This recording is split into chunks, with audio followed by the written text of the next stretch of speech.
श्री दुर्गाये नमः। श्री दुर्गा सप्तशती 10वां अध्याय शुंभवध। ध्यान। मैं मस्तक पर अर्धचंद्र धारण करने वाली शिव शक्ति स्वरूपा भगवती कामेश्वरी का हृदय में चिंतन करती हूँ। वे तपाए हुए स्वर्ण के समान सुंदर है। सुंदर चंद्रमा और अग्नि, ये ही तीन उनके नेत्र है तथा वे अपने मनोहर हाथों में धनुष, बाण, अंकुश, पाश और शूल धारण किए हुए हैं। ऋषि कहते हैं, राजन, अपने प्राणों के समान प्यारे भाई निशुंभ को मारा गया देख तथा सारी सेना का संहार होता जान कुंभ ने कुपित होकर कहा, दुष्ट दुर्गे, तू बल के अभिमान में आकर झूठ मूठ का घमंड न दिखा। तू बड़ी मानिनी बनी हुई है, किंतु दूसरी स्त्रियों को बल का सहारा लेकर लड़ती है। देवी बोली, ओ दुष्ट, मैं अकेली ही हूँ। इस संसार में मेरे सिवा दूसरी कौन है? देखिए, मेरी ही विभूतियाँ है, अंत मुझ में ही प्रवेश कर रही है। तदनंतर ब्रह्माणी आदि समस्त देवियां अंबिका देवी के शरीर में लीन हो गई। उस समय केवल अंबिका देवी ही रह गई। देवी बोली, मैं अपनी ऐश्वर्य शक्ति से अनेक रूपों में यहाँ उपस्थित हुई थी। अब सब रूपों को मैंने समेट लिया। अब अकेली ही युद्ध में खड़ी हूँ, तुम भी स्थिर हो जाओ। तदनंतर देवी और शुंभ दोनों में सब देवताओं तथा दानवों के देखते देखते भयंकर युद्ध छिड़ गया। बाणों की वर्षा तथा तीखे शस्त्रों एवं दारुण अस्त्रों के प्रकार में कारण उन दोनों का युद्ध सब लोगों के लिए बड़ा भयानक प्रतीत हुआ। उस समय अंबिका देवी ने जो सैकड़ों दिव्य अस्त्र छोड़े, उन्हें दैत्यराज शुंभ ने उनके निवारक अस्त्रों द्वारा काट दिया।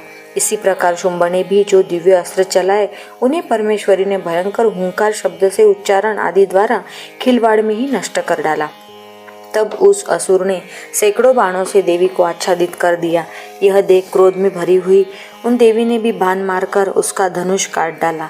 धनुष कट जाने पर फिर दैत्यराज ने शक्ति हाथ में ली, किंतु देवी ने चक्र से उसके हाथ की शक्ति को भी काट गिराया। तत्पश्चात दैत्यों के स्वामी शुंभ ने 100 चांद वाली चमकती हुई ढाल और तलवार हाथ में ले उस समय देवी पर धावा किया। उसके आते ही चंडिका ने अपने धनुष से छोड़े हुए तीखे बाणों द्वारा उसके सूर्य किरणों के समान उज्जवल ढाल और तलवार को तुरंत काट दिया। फिर उस दैत्य के घोड़े और सारथी मारे गए। धनुष्य तो पहले ही कट चुका था। अब उसने अंबिका को मारने के लिए उद्यत हो भयंकर मदगर हाथ में लिया। उसे आते देख देवी ने अपने तीक्ष्ण बाणों से उसका मुदगर भी काट डाला। तिस पर भी वह असुर मुक्का तानकर बड़े वेग से देवी की ओर झपटा। उस दैत्यराज ने देवी की छाती में मुक्का मारा। तब उन देवी ने भी उसकी छाती में एक चाटा जड़ दिया।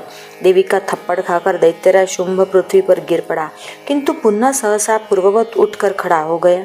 फिर वह उछला और देवी के ऊपर ले जाकर आकाश में खड़ा हो गया।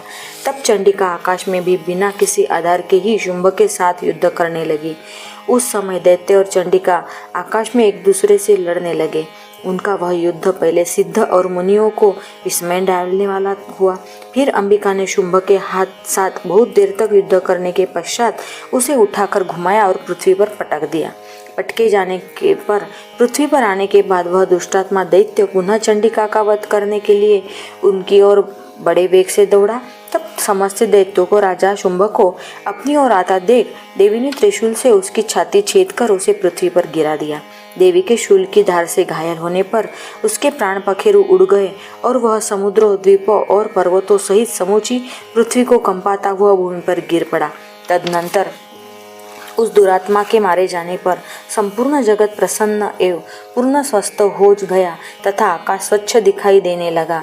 पहले जो उत्पात सूचक मेघ और उल्कापात होते थे, वे सब शांत हो गए तथा उन दैत्य के मारे जाने पर नदियां भी ठीक मार्ग से बहने लगी। उस समय शुंभ की मृत्यु के बाद संपूर्ण देवताओं का हृदय हर्ष से भर गया और गंधर्वगण मधुर गीत गाने लगे। दूसरे गंधर्व बाजे बजाने लगे और अप्सराएं नाचने लगी। पवित्र वायु बहने लगी। सूर्य की प्रभा उत्तम हो गई। अग्निशाला की बुझी हुई आग अपने आप प्रज्वलित हो उठी तथा संपूर्ण दिशाओं के भयंकर शब्द शांत हो गए। इस प्रकार श्री मार्कंडेय पुराण में सावर्णिक मनवंतर की कथा के अंतर्गत देवी महात्म्य में शुंभवध नामक 10वां अध्याय पूरा हुआ।